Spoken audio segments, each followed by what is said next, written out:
we got to start with Fox talking X-Men. So Mark, they came out. First of all, who came out of the panel that was of note? What did they reveal? I understand they might have showed you some art from Apocalypse himself. What did you get out of it? Everybody came out, man. It was, I think, the entire cast of X-Men Apocalypse minus the extras, and the panel was kicked off by Hugh Jackman coming on stage. And then Hugh Jackman, he made something funny that everybody's now treating as him confirming Old Man Logan, which isn't necessarily the case yet, because he was joking. They showed some footage of him auditioning to play Wolverine. And then he said, man, I was looking at that, and man, have I aged. You talk about Old Man Logan. And then the crowd went crazy, and he's like, read into that what you want. But he did it with a wink and a nod. He brought Bryan Singer out, and then they had this weird interaction that Singer is just kind of squirrely, and so it wasn't, it was a little clumsily handled, but it looked like they were joking about, hey, Hugh, I still got your number, right? Maybe I'll give you a call about something in the future.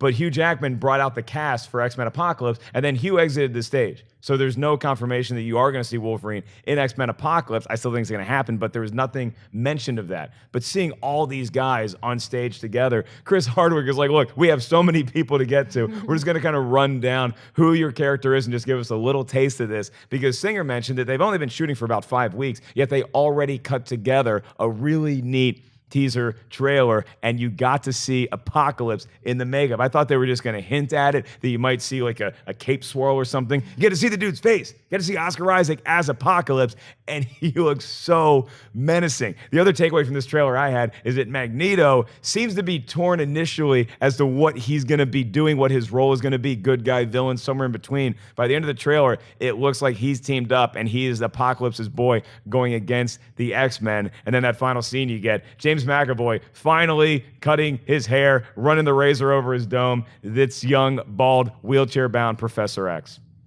Dennis, what stood out to you? I had the opposite reaction to that trailer that you did, Oh, Mark. wow. Yeah, I was very underwhelmed. I almost felt like they shouldn't have shown it, or if they had, they should have hit an Apocalypse, because I did not like the look of Apocalypse.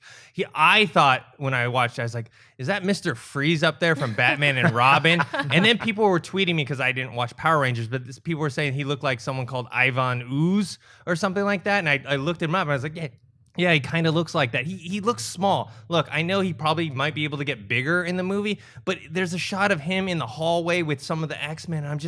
To me, he did not look intimidating. I think Oscar Isaac is a fantastic actor, and I think he will be able to portray that. I'm just talking about the visual look to him. He just doesn't look like Apocalypse is supposed to kind of look like almost like this giant alien in a way, right? And he's supposed to be very menacing.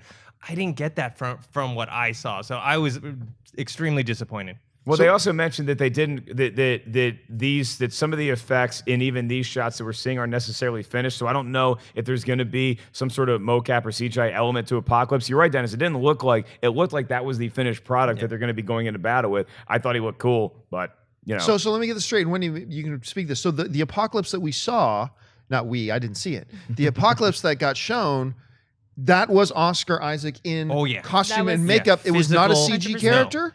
No, and I feel like I was sided with Dennis. I was really excited up until they showed Apocalypse, and I was like, And he's standing in a hallway. It's kind of anticlimactic next to Storm and Psylocke, and he's about their height.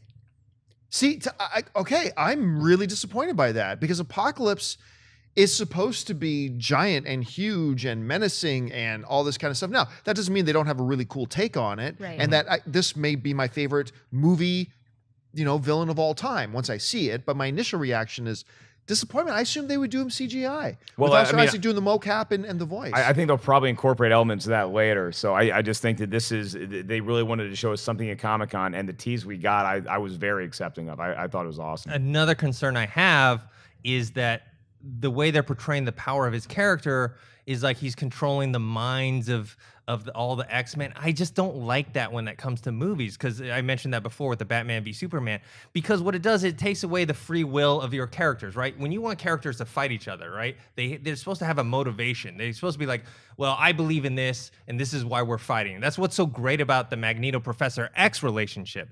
You take someone like Apocalypse, and if he's controlling the mind of whether it's the mutants that are bad or good, they have no choice in the matter. He's just controlling them, and I don't like that as a plot device. We saw that in the first Avengers with Hawkeye. Yeah. We saw it in the second Avengers. They did it again. We've seen it in many movies, and I agree with you. I think that's a cheap plot hook. Hopefully, that's not the case.